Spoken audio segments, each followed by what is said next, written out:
11월 5일 해외 축구 6경기 분석 시작하겠습니다. 첫 번째로 노팅엄 대 에스턴 빌라 경기 알아보겠습니다.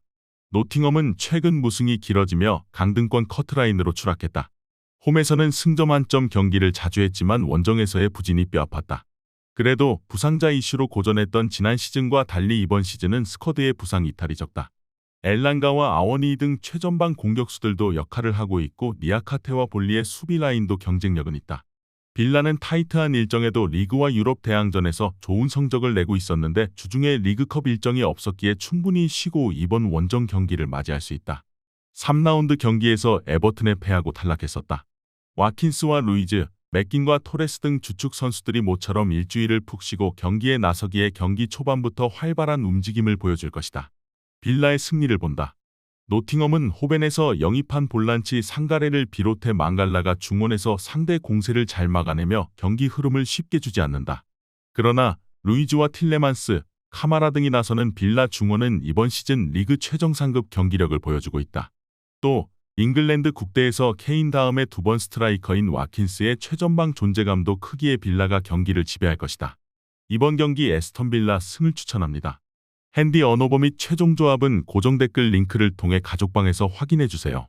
두 번째로 칼리아리 대 제노아 경기 알아보겠습니다. 칼리아리는 지난 라운드에서 프로시노네를 잡고 시즌 첫 승을 신고했다. 상대에게 앞서 나가는 골을 계속 허용하며 패색이 짙던 경기였는데 교체로 들어온 파볼레티가 인저리 타임에 연속골을 넣었다. 그리고 나선 주중 코파 이탈리아에서는 난적 우디네세를 원정에서 잡고 다음 라운드로 올라가기도 했다. 점차 페이스를 끌어올리는 모습이다. 제노아 역시 지난 라운드에서 승리를 거두며 연패에서 벗어났다. 이번 시즌 팀의 주전 공격수로 나서는 구드먼슨이 팀의 승점 3점을 안기는 중요한 결승골을 넣었고 부상에서 돌아온 이태리 국대 공격수 레테기도 복귀했다. 주중 경기에서도 승리하고 코파 이탈리아 다음 라운드로 가는 등 승격팀이지만 나름 인상적인 시즌을 보내고 있다. 연승에 성공한 칼리아리가 흐름을 이어가기 위해 홈에서 의욕적으로 경기에 나설 것으로 보이지만 주중에 원정에서 연장을 치렀기에 체력적인 부담이 있다. 바델리와 프렌드럽 등 수비 보호는 물론 점유율 경합을 할 수 있는 중앙 조합을 내보낼 제노아가 리드를 쉽게 내주지 않을 것이다. 이번 경기 최종 조합 픽은 아래 고정 댓글 링크를 통해 오시면 가족방에서 무료로 공개합니다.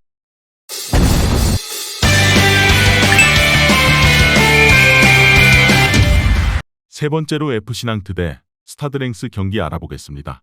낭트는 지난 라운드에서 랑스에 완패했다. 상승세의 랑스를 원정에서 만났기에 수비적인 운영이 예상됐는데 외려 공격적인 라인업으로 맞불을 놓았는데 원하는 결과를 얻지 못했다. 카스텔레토와 두베른 등 최종 수비가 상대의 뒷공간 침투에 무너진 경기였다. 그래도 홈에서는 최근 연속 멀티골을 넣으며 연승 중이다. 치리베아와 무수사미 등 중원도 경기력을 유지하고 있다. 랭스는 지난 라운드 홈 경기에서 로리앙을 잡고 5위로 뛰어올랐다. 경기 내내 치열한 접전이 이어졌는데 무승부로 끝날 것이 유력하던 후반 40분 교체로 들어온 윌슨 에스브랜드가 중요한 결승골을 넣었다. 파리와 니스 등 공수 밸런스가 월등한 선두권 팀이 있지만 랭스 역시 안정감으로는 뒤지지 않는 시즌을 보내는데 다라미를 비롯해 이적생들의 존재감도 있고 아데라미드가 수비 라인을 잘 지켜내고 있다. 접전을 본다. 낭트는 시몬과 몰렛 등 돌파는 물론 최전방 마무리도 되는 2선 공격수들이 있다. 이번 홈 경기에서도 공격적으로 상대의 수비를 공략하며 골을 노릴 것이다. 그러나 에도아의 보호 아래 아데라미드와 아그바드 등이 수비 라인을 지킬 랭스 골문을 쉽게 열기 어렵다. 홈팀 역시 이토준야를 앞세워 역습에 나설 상대를 막기 위해 수비 라인을 유지해야 하고 두 팀이 승점을 나눠 가질 것이다. 이번 경기 무승부를 추천합니다. 핸디 언어버 및 최종 조합은 고정 댓글 링크를 통해 가족방에서 확인해주세요. 네 번째로 스트라스부르 대 클레르몽 경기 알아보겠습니다. 스트라스부르는 최근 4경기에서 승리를 챙기지 못하며 순위가 하락했다. 그러나 그간 상대한 팀이 파리와 랑스, 스타드 등 강팀이었다. 파리전을 제외하면 일방적으로 밀리는 경기가 없었기에 이번 홈 경기를 통해 반등을 노린다. 엠마누엘을 중심으로 가브리엘과 사이등 문전 침투가 좋은 공격수들이 나설 것이고 베테랑 공격수인 가메이로가 조커 역할을 할 것이다.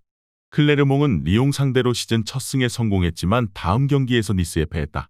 리그 선두팀을 홈에서 만난 경기였는데 경기 내내 접전을 가져갔지만 승점 추가에는 실패했다. 그래도 파리 생제르맹전을 시작으로 서서히 경기력은 올라오고 있다. 고날론스의 중원 영향력이 살아났고 펠마르드와 카프리즈 등 수비 라인도 안정적이다.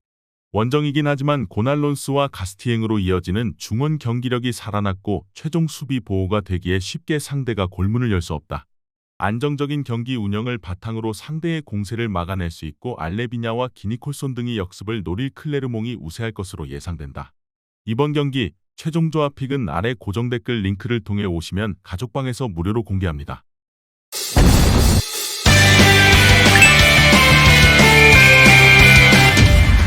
다섯 번째로 툴루즈 대 르아브르 경기 알아보겠습니다. 툴루즈는 지난 시즌 프랑스 FA컵 우승팀으로 이번 시즌 유로파 리그를 병행하고 있다.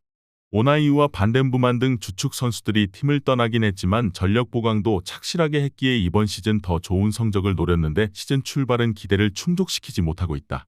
지난 라운드에서는 몽펠리에에 패하며 3경기 연속 무승에 그치기도 했다. 때문에 홈에서 나서는 이번 경기에 전력을 다해 승리하고 분위기를 바꿔야 한다. 최전방에 나설 달린가를 중심으로 마그리와 카세레스 등 핵심 공격수들이 적극적으로 골을 노릴 것이다. 르아브르는 최근 4경기 무득점에 그치며 승점 2점 추가와 함께 순위가 추락했다. 살미에르와 요리스 등 대인 방어는 물론이고 공중볼 장악도 좋은 수비진을 앞세워 초반 중상위권에 위치했었는데 바이어를 비롯해 최전방 공격진이 개점 위협에 들어갔다. 중원에 나서는 쿠자예프의 원활한 패싱 게임이 있지만 마무리가 되지 않고 있다. 툴루즈의 승리를 본다. 원정팀은 투레와 쿠자예프 등 공수 밸런스가 좋은 중앙 미드필더진이 있다. 또 수비도 그리 떨어지는 팀이 아니다. 그러나 문전 마무리가 되지 않기에 툴루즈 수비를 공략하기 어렵다.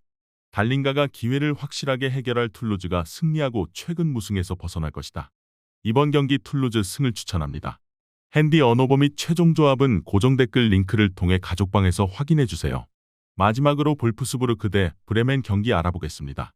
볼프스는 지난 라운드에서 아우크스부르크에 패하며 순위를 끌어올리지 못했다. 2골이 나오긴 했지만 수비 라인이 다소 불안했다. 그러나 주중 경기를 통해 팀의 분위기를 확실히 끌어올렸다. 디펜딩 챔피언인 라이프치히를 포칼컵에서 만났는데 체르니의 결승골로 승리하고 다음 라운드로 올라갔다. 요나스 빈과 메을레, 아놀투와 파레데스 등 주전 선수들이 교체로 들어오는 등 로테이션 가동도 됐기에 결과와 과정을 모두 잡았다. 브레멘은 지난 라운드 경기에서 우니온을 잡고 중하위권 탈출에 시동을 걸었다. 홈에서 상대를 경기 내내 몰아붙였는데 상대의 자책골로 리드를 잡았고 주전 스트라이커인 두쿠시가 승부를 가르는 추가골을 넣었다. 힐크루그의 이적 이후에도 크게 무너지는 모습이 나오지 않으며 경쟁력을 보이고 있다. 포칼컵 1라운드에서 탈락한 브레멘은 주중에 경기가 없었다. 그러나 라이프치히를 탈락시킨 볼프스가 홈 경기를 치렀고 로테이션도 잘 돌렸기에 부담없이 연전에 나설 수 있다. 브레멘은 잘되는 홈과 달리 원정에서는 연패를 당하고 있고 프리들의 수비 불안이 이어지고 있다. 마예르와 카민스키의 이선 지원 아래 요나스 빈이 상대 수비를 공략할 볼프스가 우세할 것으로 예상된다. 이번 경기 최종 조합픽은 아래 고정 댓글 링크를 통해 오시면 가족방에서 무료로 공개합니다.